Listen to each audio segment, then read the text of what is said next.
Melparamba police സ്റ്റേഷന്റെയും Bekal sub division police ഓഫീസിന്റെയും പ്രവർത്തനം ഇനി മുതൽ ചട്ടഞ്ചാലിലെ പുതിയ കെട്ടിടത്തിൽ. മുഖ്യമന്ത്രി പിണറായി വിജയൻ വീഡിയോ കോൺഫറൻസിംഗ് വഴി കെട്ടിടം പോലീസിനായി സമർപ്പിച്ചു. ദിസ് ന്യൂസ് സ്പോൺസർഡ് ബൈ ഗുണമേന്മയോട് കൂടിയ ഉൽപ്പന്നങ്ങൾ മിതമായ നിരക്കിൽ Sreekrishna hardwares, MG road, Kasaragod. കഴിഞ്ഞ 9 വർഷം കൊണ്ട് അടിസ്ഥാന സൗകര്യ വികസനത്തിൽ വലിയ മാറ്റങ്ങളാണ് കേരളത്തിലെ പോലീസ് സേനയിൽ ഉണ്ടായിട്ടുള്ളതെന്നും പോലീസ് സ്റ്റേഷൻ എന്ന സങ്കല്പം തന്നെ മാറ്റപ്പെട്ടു കഴിഞ്ഞുവെന്നും മുഖ്യമന്ത്രി പിണറായി വിജയൻ പറഞ്ഞു. മേൽപ്പറമ്പ് പോലീസ് സ്റ്റേഷനും ബേക്കൽ സബ് ഡിവിഷൻ പോലീസ് ഓഫീസറുമായി ചട്ടഞ്ചാലിൽ പുതുതായി പണിതെടുത്ത കെട്ടിടത്തിന്റെ ഉദ്ഘാടനം വീഡിയോ കോൺഫറൻസിംഗ് വഴി നിർവഹിച്ച് സംസാരിക്കുകയായിരുന്നു മുഖ്യമന്ത്രി. പോലീസ് സ്റ്റേഷനുകളിലെ അടിസ്ഥാന സൗകര്യങ്ങൾ മെച്ചപ്പെടുത്തി മികച്ച തൊഴിലിടങ്ങൾ സൃഷ്ടിക്കുന്നതിൽ സംസ്ഥാന സർക്കാർ പ്രത്യേക ശ്രദ്ധയാണ് ചെലുത്തി വരുന്നത്. കഴിഞ്ഞ 9 വർഷക്കാലത്തെ അനുഭവമെടുത്താൽ പോലീസിന്റെ അടിസ്ഥാന സൗകര്യങ്ങളിൽ വലിയ മാറ്റങ്ങളാണ് വന്നിട്ടുള്ളത്. അത് പരിശോധിക്കുന്ന ആർക്കും ബോധ്യപ്പെടുന്ന കാര്യമാണ്. പോലീസ് സ്റ്റേഷൻ എന്ന് കേൾക്കുമ്പോൾ പഴയ സങ്കല്പം അത് തീർത്തും മാറിയിട്ടുണ്ട് എന്നതും നമ്മുടെ അനുഭവത്തിലുള്ള കാര്യമാണ്. ജനസൗഹാർദ്ദപരമായ അന്തരീക്ഷത്തിൽ പൊതുജനങ്ങൾക്ക് വേണ്ടി പ്രത്യേകം ഇരിക്കാനുള്ള സംവിധാനങ്ങളും സഹായ കേന്ദ്രങ്ങളും ഭിന്നശേഷി കുട്ടികൾക്കും വനിതകൾക്കുമായുള്ള പ്രത്യേക സംവിധാനങ്ങളുമെല്ലാം പോലീസ് സ്റ്റേഷനുകളുടെ ഭാഗമായി തീർന്നു.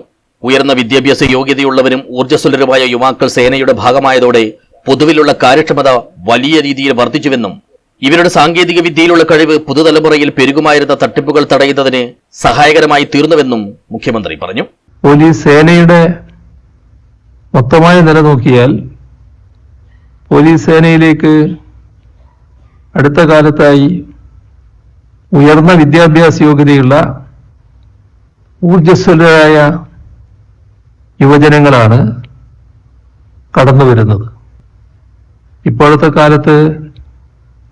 കാലത്തിന്റെ മാറ്റമനുസരിച്ചുള്ള പുതുതലമുറ തട്ടിപ്പുകൾ ധാരാളം നടക്കുന്ന കാലമാണ്. എന്നാൽ അവയെ ഫലപ്രദമായി തടയാൻ കേരള പോലീസിന് സാധിക്കുന്നുവെന്നാണ് അനുഭവം. ഇതോടനുബന്ധിച്ച് ചട്ടഞ്ചാലിൽ സംഘടിപ്പിച്ച ചടങ്ങിൽ വനം വന്യജീവി വകുപ്പ് മന്ത്രി AK ശശീന്ദ്രൻ ശിലാഫലകം അനാച്ഛാദനം ചെയ്തു. മണ്ഡലം MLA അഡ്വക്കേറ്റ് CH കുഞ്ഞമ്പു, ജില്ലാ പഞ്ചായത്ത് പ്രസിഡന്റ് ബേബി ബാലകൃഷ്ണൻ എന്നിവർ വിശിഷ്ടാതിഥികളായി പങ്കെടുത്തു. ജില്ലാ panchayat vice president Shanavas Padur, Kasaragod block panchayat president CS Aima, block panchayat അംഗം ഖദീജത്ത് സമീമ, ചെമ്മനാട് ഉദുമ ഗ്രാമപഞ്ചായത്ത് പ്രസിഡന്റുമാരായ സുഫൈജ അബൂബക്കർ, M ലക്ഷ്മി, ചെമ്മനാട് പഞ്ചായത്ത് അംഗം Mariya Mahin, Bekal sub division DYSP BV Manoj, Kerala police officers association ജില്ലാ president P Ajith Kumar, Kerala police association ജില്ലാ സെക്രട്ടറി PV സുധീഷ് എന്നിവർ സംസാരിച്ചു. ജില്ലാ പോലീസ് മേധാവി വിജയ് ഭാരത് റെഡ്ഡി IPS സ്വാഗതവും Melparamba police station SHO A Santhosh Kumar നന്ദിയും പറഞ്ഞു. ചട്ടഞ്ചാൽ ദേശീയപാതയ്ക്ക് സമീപത്തായാണ് പുതിയ കെട്ടിടം യാഥാർത്ഥ്യമാക്കിയത്. 12,000 സ്ക്വയർ ഫീറ്റ് വിസ്തൃതിയിൽ 3 നിലകളിലായി പണികഴിപ്പിച്ച കെട്ടിടത്തിന്റെ താഴത്തെ നിലയിൽ മേൽപ്പറമ്പ് പോലീസ് സ്റ്റേഷനും 2ാം നിലയിൽ ബേക്കൽ സബ് ഡിവിഷൻ പോലീസ് ഓഫീസുമാണ് പ്രവർത്തിക്കുക. 3ാം നില പൂർണ്ണമായും അന്വേഷണ ആവശ്യങ്ങൾക്ക് വേണ്ടിയുള്ളതാണ്. PRO റൂം, എഴുത്ത് room, computer room, investigation room, lockup, visit room, DYSP room എന്നീ സൗകര്യങ്ങളാണ് കെട്ടിടത്തിൽ ഒരുക്കിയിരിക്കുന്നത്. 3 കോടി രൂപ ചെലവഴിച്ച കെട്ടിടത്തിന്റെ നിർമ്മാണം 2.5 വർഷത്തിനകത്താണ് പൂർത്തീകരിച്ചത്. KPHCC ലിമിറ്റഡിനായിരുന്നു നിർമ്മാണ ചുമതല. News bureau, Uduma.